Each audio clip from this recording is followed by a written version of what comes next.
science. I think with this government, there would almost be, it's almost like they think there's a law that was first discovered by Isaac Newton, that if a substance does not have Balfour Beatty involved in it, the substance will melt.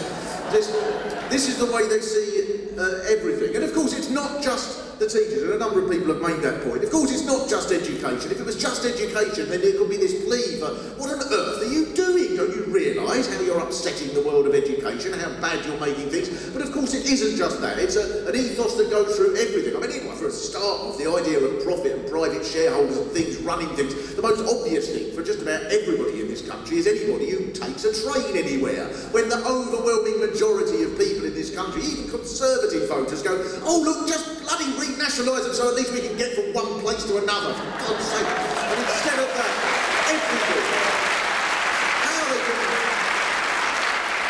How they can justify, there is more public money spent now on subsidising the private rail industry than there was on funding the whole of British Rail. It's an astonishing statistic, but of course to them it can only work. How can we possibly attract the investment if we're not going to get business involved? They can't see how it can happen. And I mean, I have to commend Virgin, particularly here, I mean, for their attention to detail. What I love about Virgin, as I say, an utter attention to detail, because with them everything is shit. It's not just...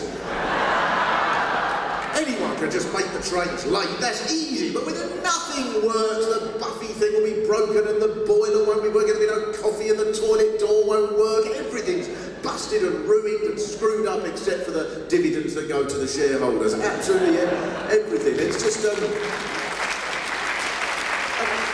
anyone ought to be a supporter of the teachers who's even suffered...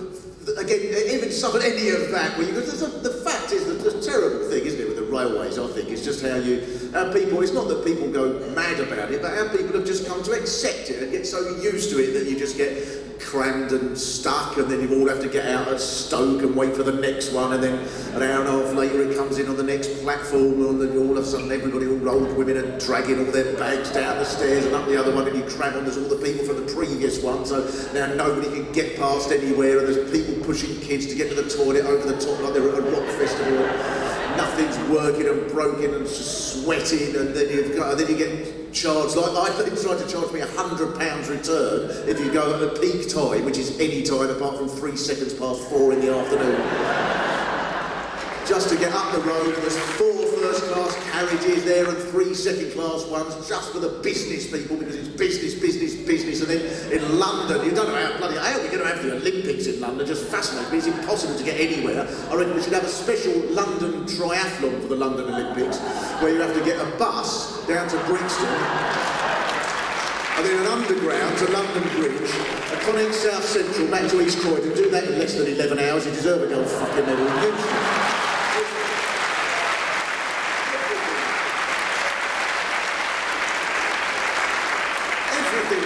Profit and business and profit, and then if you don't get a ticket, which sometimes is impossible because the ticket office is shut and you try to put the money in the machine and it won't take you a £10 note, it just coughs it back up out again, and so I think they've got little midgets in there poking them back out just to annoy you.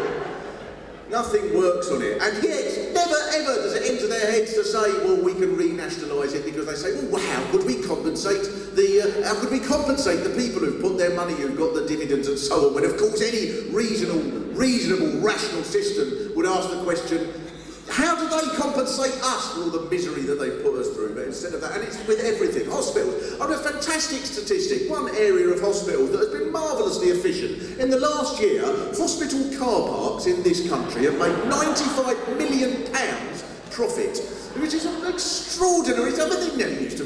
10 years ago, it would have seemed inconceivable that they could do such a thing. But only the free market, only the world of business could think, some of them will be hobbling. They've got no choice. We'll make a fortune.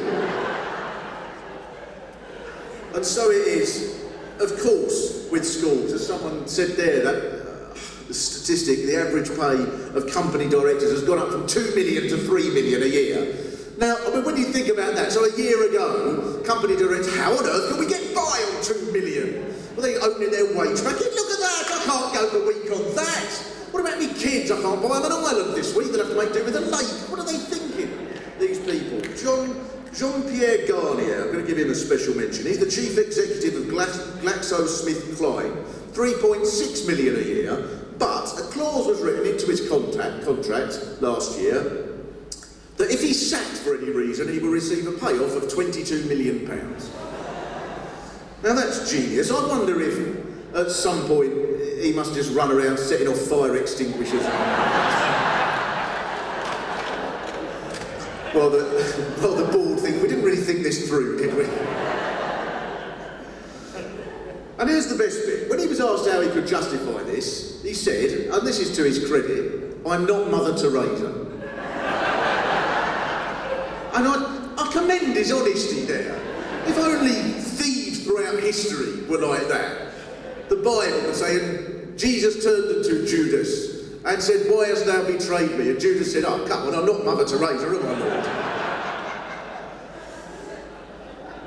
Philip Green, he wouldn't be seen with such low-life peasants as Jean-Pierre Garnier, because he makes £3 million a day.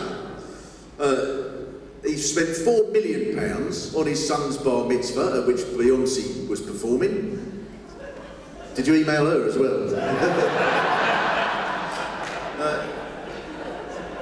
At which Beyoncé was performing. I just hope the kid, just as she was getting on, I wanted Britney Spears or something.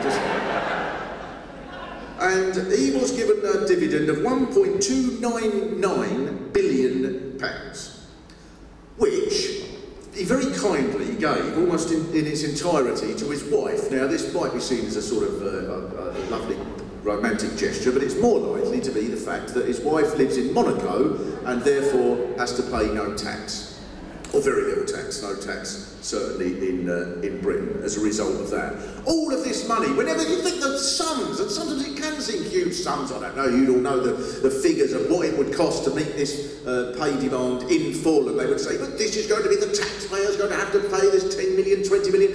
These figures are tiny to them. They are tiny to what these people are just making and just wasting and robbing and so on. There's an accountant that specialises in looking at how much tax avoidance costs the country and estimates that it's somewhere around 97 billion in a year. Just extraordinary tax avoidance. I mean, really, if the government was really concerned about making money, they would have a campaign, I think, of adverts on the television where someone who'd been caught tax avoiding millions of pounds was in a little cell while a couple of people were stood over them with a tape recorder, and the businessman would be saying, "But I just gave it to my wife in Monaco. Well, all I was doing was I just wanted to invest it." And then it would say, "No ifs, no buts, pay your fucking tax."